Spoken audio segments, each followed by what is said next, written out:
এই মুহূৰ্তত চৰকাৰী কৰ্মচাৰীসকলৰ বাবে জনা বিচাৰিছো বিগ ব্ৰেকিং নিউজ। কৰ্মচাৰীসকলৰ ডিএ সম্পৰ্কত ডাঙৰ আপডেট আহিছে। 7 পে কমিছনৰ গুৰুত্বপূৰ্ণ খবৰ। ডিএ 0 হ'ব নে 50%তকৈ বৃদ্ধি পাব?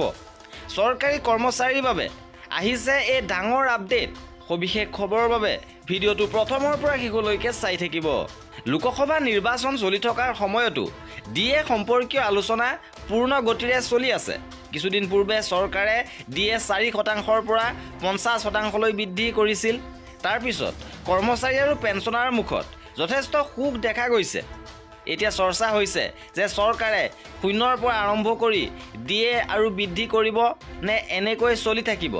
এনে বহু প্ৰশ্নই মানুহৰ মাজত বিভ্ৰান্তিৰ সৃষ্টি কৰিছে।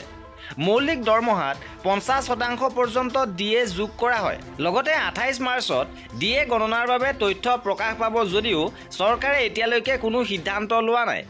AISPAE ইণ্ডেক্সৰ শেহতীয়া প্ৰতিবেদন অনুসৰি এই সংখ্যা 138.9 পইণ্টত উপনীত হৈছে। ইয়াৰ উপৰিও ডিএ 0.84%লৈ বৃদ্ধি কৰা হৈছে। চৰকাৰৰ এই তথ্য 2024 চনৰ জানুৱাৰী মাহৰ বাবে প্ৰকাশ হৈছে।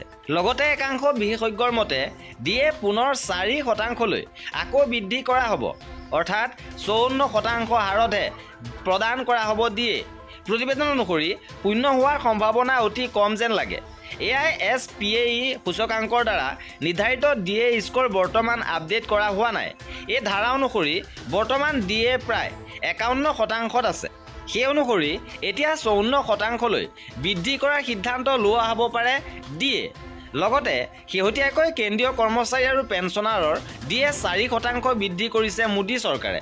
ইয়াৰ পিছত পোনপটীয়াকৈ ডিএ 46%ৰ পৰা 50%লৈ বৃদ্ধি কৰা হয়।